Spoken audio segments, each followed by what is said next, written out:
Sonic the Hedgehog. You think of him as a joke now and again, but his perseverance is nothing to scoff at.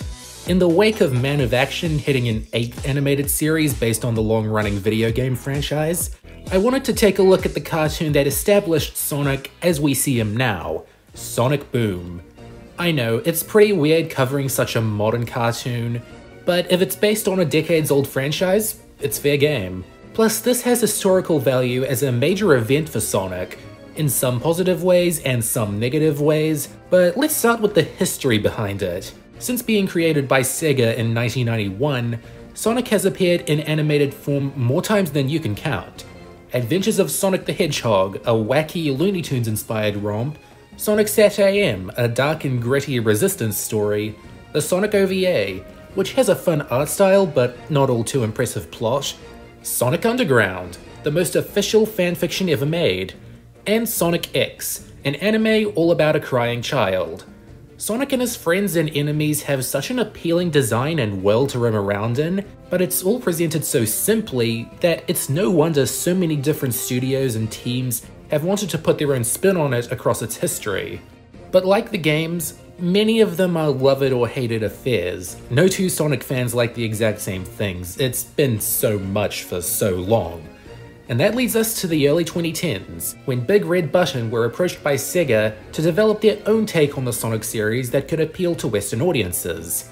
Never mind that Sonic was already designed to appeal to a Western market, but nevertheless, production on this new take on the Blue Blur did not go smoothly.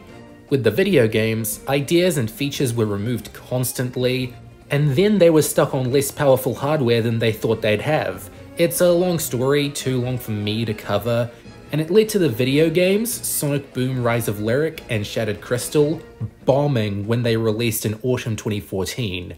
Let's not kid ourselves, Sonic's no stranger to poorly received games, but this was a very fatal blow to an up-and-coming sub-series. While initial reactions to the new character designs were originally met with shock and horror from longtime fans, the rest of the Sonic Boom franchise was met with less harsh feedback. The toys were well made, even if they failed to sell. The Archie comic was pretty good from what I hear. The later games definitely picked up in quality, and the TV show was considered okay. Premiering on Cartoon Network on November 8th, 2014, and dying on Boomerang on November 18th, 2017, the show's popularity has snowballed over time, especially posthumously. It's very well regarded for its cheeky writing and sense of humor, which I think fans can appreciate now more than when the franchise was in jeopardy. Again, does this count? Most Sonic fans can laugh at themselves and not risk looking nostalgia blind or like losers, and I can really appreciate that. Make lemons out of lemonade, you know? The situation with the games was very unfortunate and a showcase of the problems with modern video game development, but it's good to know that what they brought to entertainment wasn't all to waste. I'll see you around, pal. Wait, what just happened? I fired you. Okay, just checking. Sonic Boom, like most stories in the series, revolves around Sonic the Hedgehog, a speedy, free-spirited teenager facing off against the evil Dr. Eggman and his robots to save his animal friends from certain doom. The twist now is sports tape and burger joints. This is easily the most chill incarnation of the franchise, despite retaining some action elements. It's got a carefree dialogue, and the two main locations are vibrant and cozy. Because of its more light-hearted energy, Adventures of Sonic the Hedgehog is usually the cartoon it's compared to the most. I made a video a couple years ago discussing how it had many common attributes of 90s cartoons, warped visuals, exaggerated characters, etc. Sonic Boom is similar in how it reflects where cartoons were in the 2010s, more restrained in some ways, but also more emotional and self-aware of their audience. Time will only tell if these are seen as timely qualities, or if they were onto something. Being a cast based on pre-established characters in a new world and setting, some changes were welcome, others baffling at first. Sonic was heavily influenced by how Americans perceive him, a cocky, wisecracking dude with a good heart. It's a characterization that's been taken to a ridiculous extreme in the modern games, but they've struck a good compromise in Boom. If he isn't taking something or someone seriously, he's called out for it. Tails is generally my favorite Sonic character, so I'm happy this is a pretty good incarnation. He's more independent and mechanically gifted, and is able to be very useful in Invention of the Week type scenarios. The dynamic between Sonic and Tails doesn't have quite as much focus as in the main series because of the overarching theme of teamwork encompassing the rest of their friend circle. God, if these writers can make more than 3 Sonic characters useful, who knows what they're capable of? Knuckles the Echidna went through some drastic changes. While still known for his strength, he's much more dopey than in earlier media. He doesn't have a Master Emerald to guard, he doesn't have a dark, mysterious ancestry, he just punches robots and puts buckets on his head. Boom Knuckles is a lot of fun, but if you're a 90s kid who misses the more serious iterations of yore, hate to disappoint. Amy Rose, the most divisive member of the core Sonic cast, got a massive makeover. She's still defined by her femininity, but has a sterner temperament, being the sane one when things go cuckoo bananas. This is a very welcome change in some ways, but it also means she doesn't deliver as much fun most of the time. A 5th Ranger created specifically for this show is Styx the Badger, a conspiracy nut who lives in the forest and always jumps to the most outlandish conclusions. She definitely rounds things out and bounces off the others in funny ways. She's a big reminder of what kind of world this is, and that's good commitment. Dr. Eggman utterly rocks this show. This isn't his silliest incarnation, but it is one of his most personal and relatable. What if an evil mastermind acted like a normal man, with all the day-to-day problems and annoyances that come with it? Here's my favorite thing about Sonic Boom. His writing is the most consistent, and Mike Pollock crushes the performance. His bumbling robot henchmen, Orbot and Cubot, remain unchanged from their game counterparts, but there was nothing that really needed to change. They're still an entertaining duo. Along with Styx, many more new anthropomorphic animals live in this village on Sonic Boom Island. Dave the Intern is a teenager working a menial job at Mapburger who aspires to be a supervillain. That's a great contrast that they get a lot of mileage out of, but he's easily the deepest secondary character. Comedy Chimp is the village's hackneyed comedian, still thinking he's got it. Again, a pretty basic character that works due to his deliveries. A lot of the residents are one note, but that's not a bad thing for this sort of comedy series. Can you believe the mailman is a sarcastic old turtle? That the mayor's pretty dumb? Or that there's a chipmunk that acts like Droopy? They don't need to be Avatar characters, they just need to be funny and have good lines. And they do, more often than they don't. Some of my favorites were Charlie and Belinda, a couple who bond over their villainy and hatred of Team Sonic. It comes out of nowhere, but is a pretty funny, spontaneous new addition that spices things up the right way. If I had a least favorite character, it would be those stupid Gogobas, a different village on the island who live off manipulation. It's not really that they're rude or mean or anything, it's just that they're a joke that's a little thin. Besides them, I like the silly, varied cast and all the ways they can make me enjoy a Sonic thing without blaring pop rock. I'll get to one-off or minor characters later as they come. Hey, Sonic! Bro to bro! What's up with you and Amy? Due to the action-inspired nature of the games, the show took an episode or two to shake off this heavy, mature vibe that it wasn't cut out for, but other than that, it was smooth sailings. It's difficult to describe why these video game characters remain interesting when they're not always battling baddies and powering up. There's still plenty of that, even as the show becomes more of a sitcom, but these characters are likable enough that they can carry more mundane stories and situations. And they can be very mundane, but there's still that appeal of Sonic or Amy having to deal with this real-life problem. Season 1 episodes are notably more self-contained. Continuity and meta-references aren't as common. It mostly relies on the humor of the situation they're in. Once in a while they'll get wackier, particularly when one of Eggman's inventions enters the fray, but they hardly make for challenging entertainment. It's just something to put on and have a good time with. Another way this sticks out from previous Sonic cartoons is that it's entirely CGI. The last time I covered one of these was with Jimmy Neutron, which was made 12 years earlier and by larger animation houses than Lagardre Thematics and Technicolor Animation Productions. Even in 2014, it still felt like 3D television animation was in its infancy due to the lack of examples, so Sonic Boom stuck out for that too. Unfortunately, I sensed the animation quality degrading as the series went on. It never becomes unpresentable, there aren't that many errors, and the movements don't get too static, but the first 2 episodes look really good on a posing and lighting level, but it becomes more basic very quickly. I understand why this is. The early episodes were given much more time before deadlines got more strict, and 3D production is still complicated and grueling. It shouldn't bother a less observant viewer since the character and world design are very good. I'll admit, I didn't like the Boom designs at first, and I still prefer the classic and adventure looks, but the longer limbs and extra accessories stick out from the rest of the franchise. They make the characters look more mature, which fits the writing and sense of humor to a T. Most of the show is set in the same couple sets of the village, Eggman's base, and the forest and desert. A fine selection of locations, plus they were limited by time and budget, set design is no exception. But since it's another element that wouldn't bother a normie, that's okay. Necessity breeds creativity, and they wrote clever enough stories and scenarios around these limited locations for them to keep popping out. He's just a fan. I've got dozens of them. Of course, he's the first one who doesn't criticize everything I do. There's no debate on whether Season 2 is an improvement over the first. If the first season's closing minute is anything to go by, 2 almost didn't happen, but after an 11-month hiatus, it came back snarkier than ever. It's just a shame the Sonic series was returning to the status quo in more ways than one, and the whole Boom franchise was deemed a failure that should be buried. The Season 2 writing team had a lot of responsibility to leave people's memory of Sonic Boom positive, and thankfully they succeeded.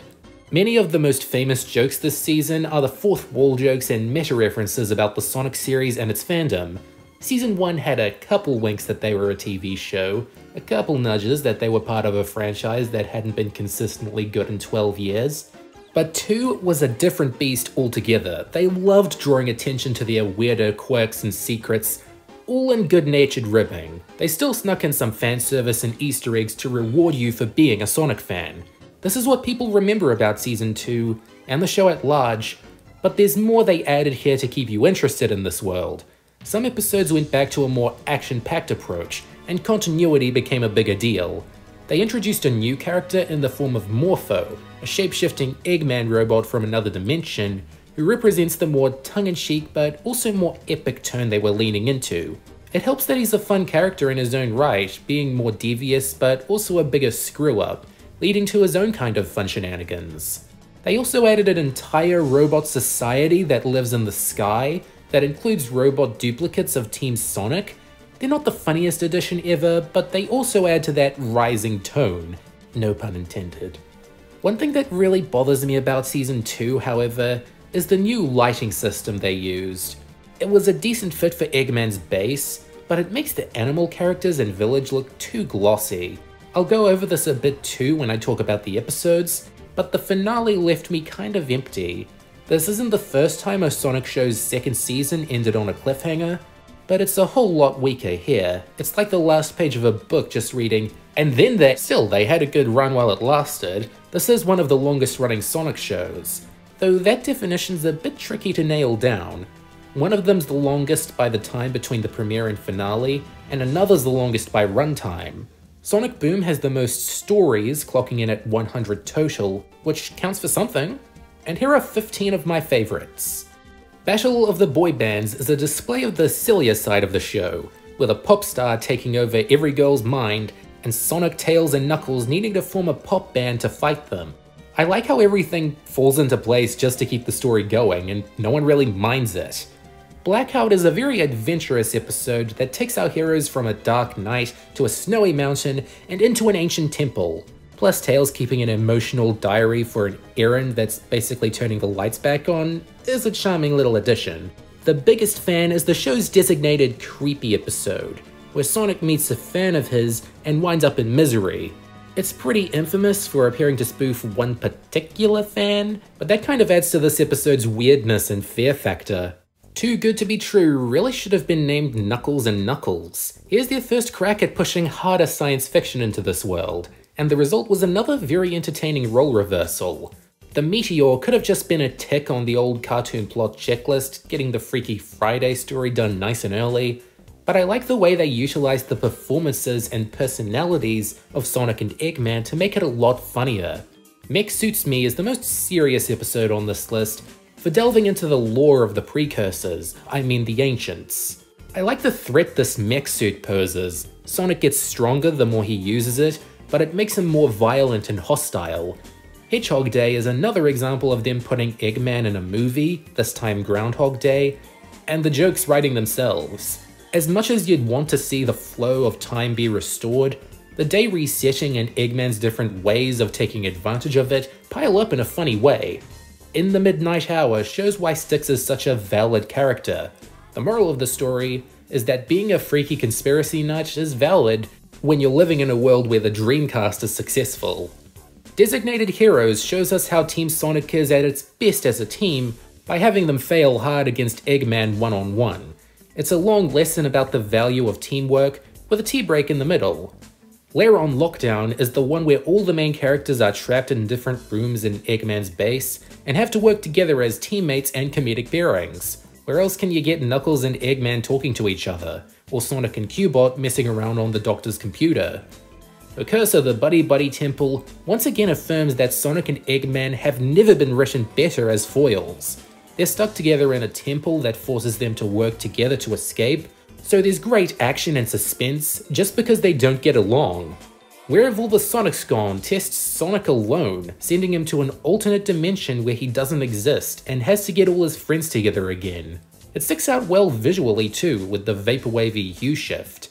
Alone Again, Unnaturally, is another really weird one, where with the help of blast processing, Sonic travels so fast that he falls out of sync with the others. He does not exist at the same nanoseconds as them and vice versa. Very surreal premise that takes great advantage of Sonic's speed and makes you really want to see him reunite with his friends again, which is nice.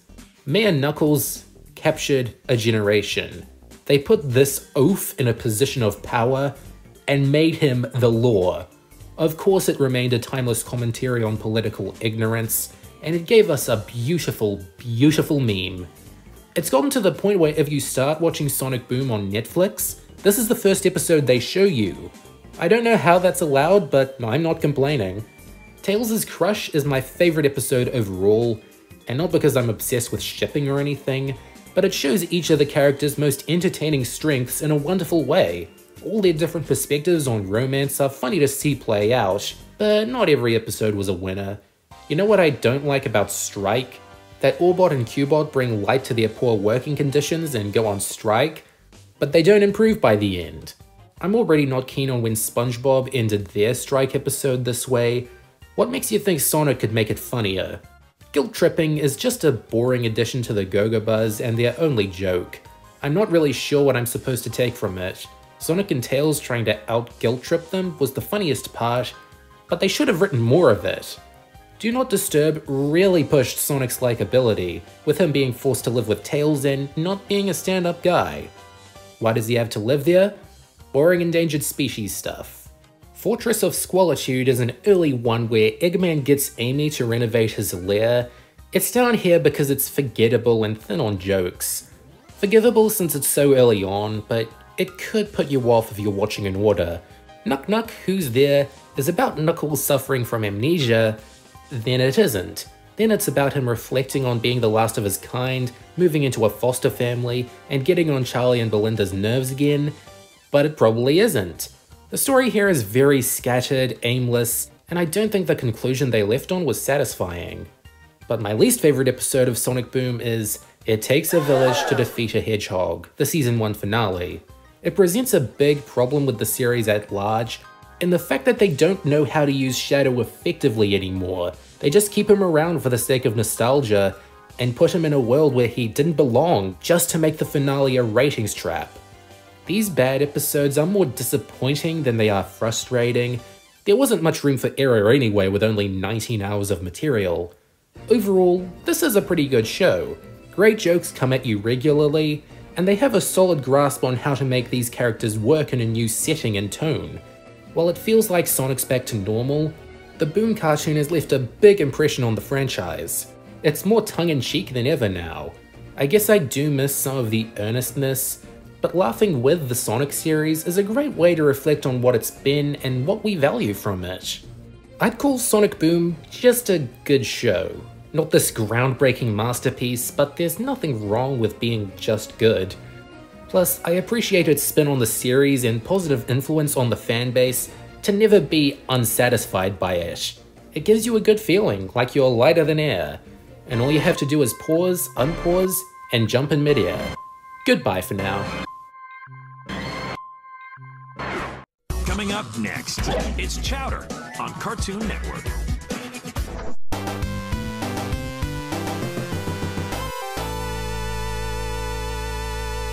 Studios should stop recycling the same tired old properties and make something original for once.